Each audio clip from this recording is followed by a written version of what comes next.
Hello, everyone, and welcome to Anti-Life Reviews. This is episode number 69. That's nice. Of this illustrious show, and I am the Tona Makaya, Master of Minds and of Men.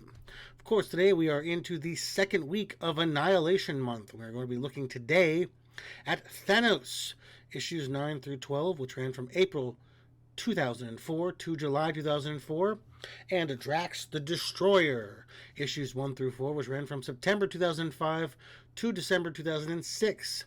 This will be the final lead-in to the Annihilation series proper, well, at least the minis that tie into that. So let's go ahead and get to it. Of course, before we begin, you know what I'm going to say. Please like, please subscribe. I can only continue to make content that you all love, and you do all love it.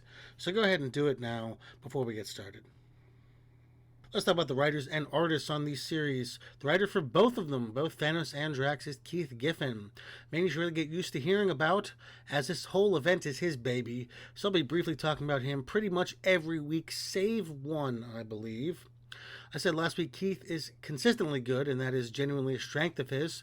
Sure, he has some highs and some lows, but even his bad stuff isn't really that bad compared to a lot of people. He understands the episodic nature of comics and really writes accordingly. He has good comedic timing and good understanding of the characters he uses.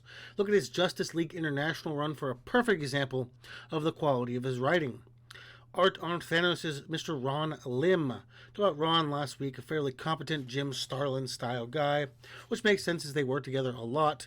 At this point in his career, he's a step ahead of Jim, so stuff is a little more fluid. And on Drax, Mitch Breitweiser worked on stuff like Agent X, Ultimate Fantastic Four, and various Captain America projects. I rather like him as an artist. I was wondering why he didn't do more for the big two, but it looks like he runs his own little comic company, Allegiance Arts and Entertainment, where he publishes his own comic, The Red Rooster. I'm genuinely interested in reading that, as the idea of a Dust Bowl era hero or heroes sounds interesting. When last we left off one Mr. Thanos, he was locked up in a universal prison called the Klin, I don't know, where he wants to meet a mysterious woman called the Maker for unknown reasons. Issue number 9. The police who arrested Thanos a few issues ago, by his own design, mind you, are headed to the Klin as since Thanos got there, things have gotten exponentially worse. Thanos and Cleric head to Maker territory and are watched on by Star-Lord and Gladiator as they do. Thanos and friend are, of course, ambushed and taken to the Maker. Well, that was a quick turnaround for the story. The Maker, I'll expand on her in a little bit. She has aspects of the cosmic cube in her, so her and Thanos have had a previous relationship of sorts. He wielded her. Not sure if there's any other way to say that. Doesn't sound weird. We're also introduced to a new character who looks suspiciously like several of my ex-girlfriends. Screet, who is a tiny little punk rock pixie. She comes out of one of those Adam Warlock-looking cocoons that the Maker has.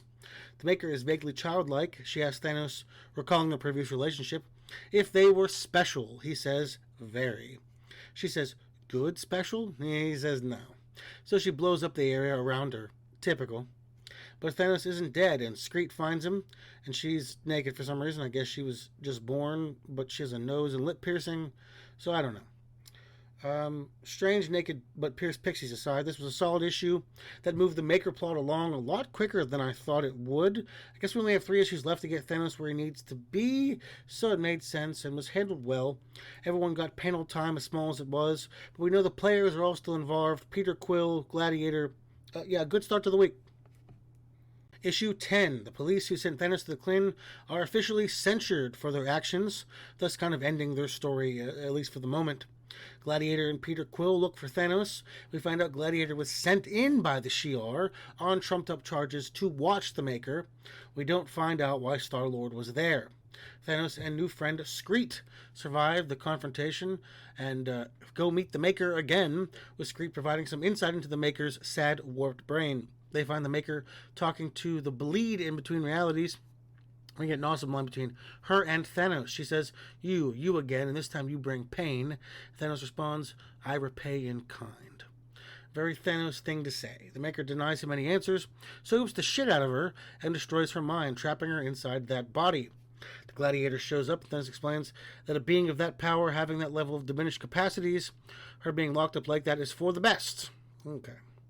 Gladiator thanks him for dealing with the Maker and tells Thanos to leave, that him and Quill will cover for his escape. Thanos is then asked where he's going, to which he answers, elsewhere.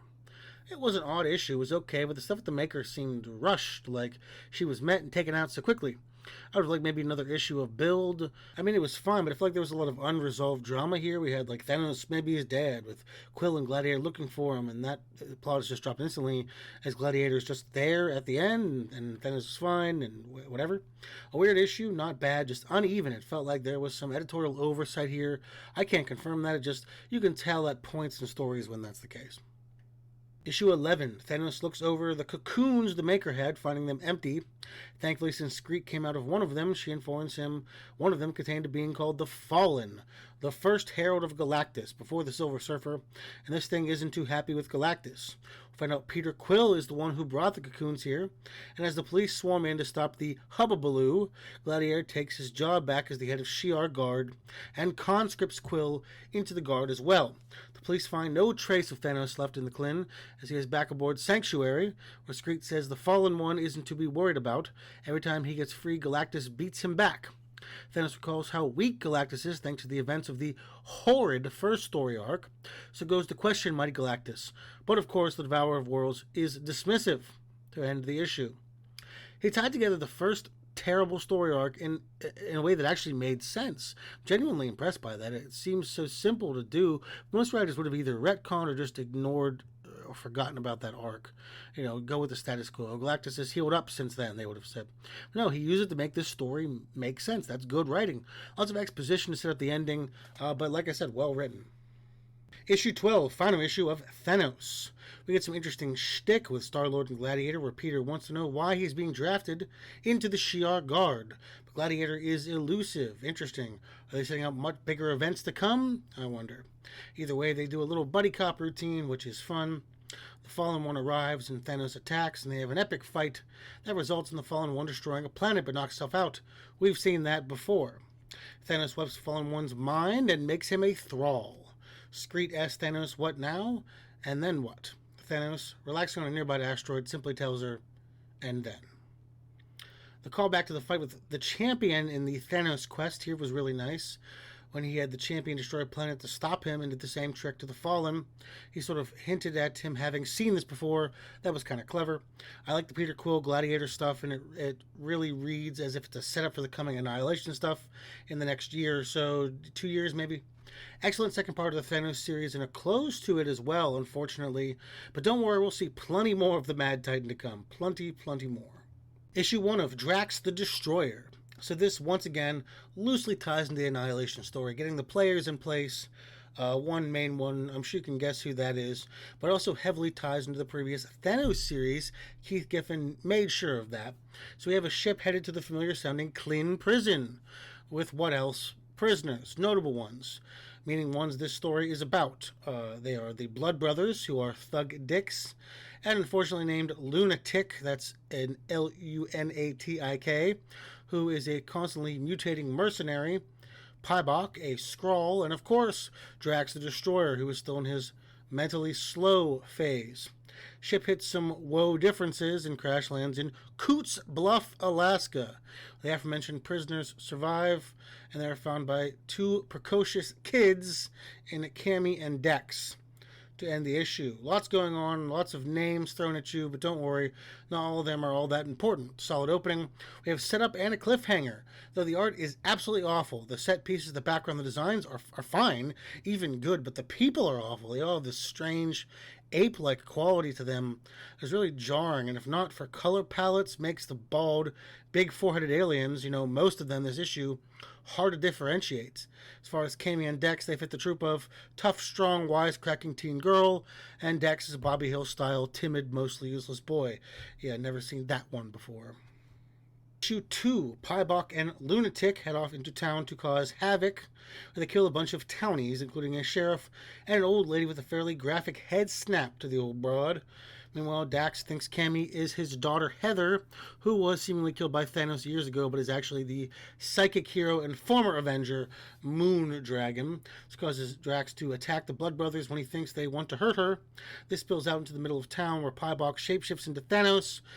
He can do that because he's a Skrull, and then kills Drax with a stab to the head, Terminator 2 hand knife style, to end the issue. Yeah, it was another alright issue. This isn't a particularly inspired series and feels more like a mediocre X-Files episode in some kind of ways. Just the pacing is there. It's not thrilling. Drax has done little to nothing, and the slow Drax, that was never one of my favorite interpretations of the character, and one that came and went over the years. Pybok being an evil dick is right along the lines of the character and the Skrulls in general, and we had some appropriately good violence for him added to the issue, actually. It gave a sense of gravitas. Kids are annoying. It's Billy and Mandy here without the sass. She's all, oh my god, the violence is so leet, and he's all, I'm so wimpy. It's just annoying. They do have one good back and forth. He's complaining it's like Mars Attacks out here, and she says Mars Attacks was a comedy, and he goes, was it? This was okay.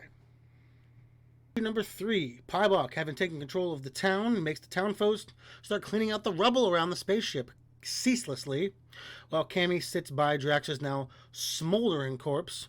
Dax goes off in a really nice moment. He goes to a payphone, which looks like a British payphone for some reason. Never seen one of those in the US, but whatever. But he tries to call the Avengers, and there isn't a listing. He calls Fantastic Four, but it's all about licensing agreement stuff for their patents. And he sits down and cries and just says, you know, you're supposed to help us. A really good moment there, showing how futile even superheroes can be.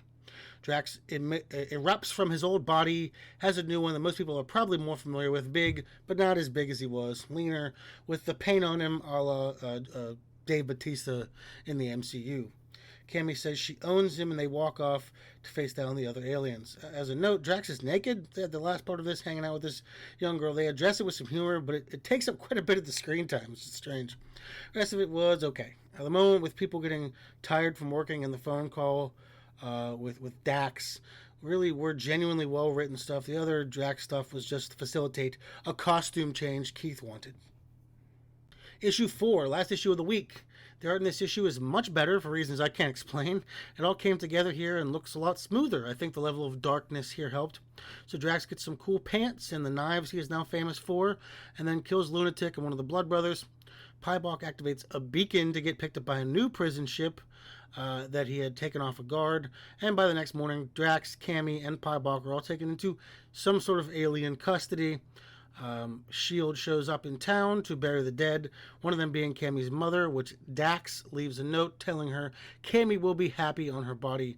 It was an ending. I don't really like the name, the Dax and Drax. I don't know. Just seems like you could have named the kid fucking Tommy or something.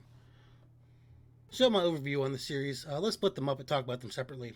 Thanos, art was serviceable, was okay, but the story blended humor, good usage of background characters like Peter Quill and Gladiator. They got a lot of time to shine without Thanos necessarily being involved with them directly. Even the cop people were good background humor, but it was Thanos that shined. I mean, it was his book, but nowadays a character whose book it is rarely gets a chance to actually be interesting. Thanos is made to look like $1 million. His change of personality was great. He still retained that arrogant, pragmatic, dangerous Thanos that we know, but was more of a warrior monk, restraining himself a little bit. Kind of stance was interesting and well written. He has this little fairy with him, much like Guts in Berserk. I doubt that's a reference, but you know, oh my god, is that a Berserk reference? But it's something I enjoyed as a fan.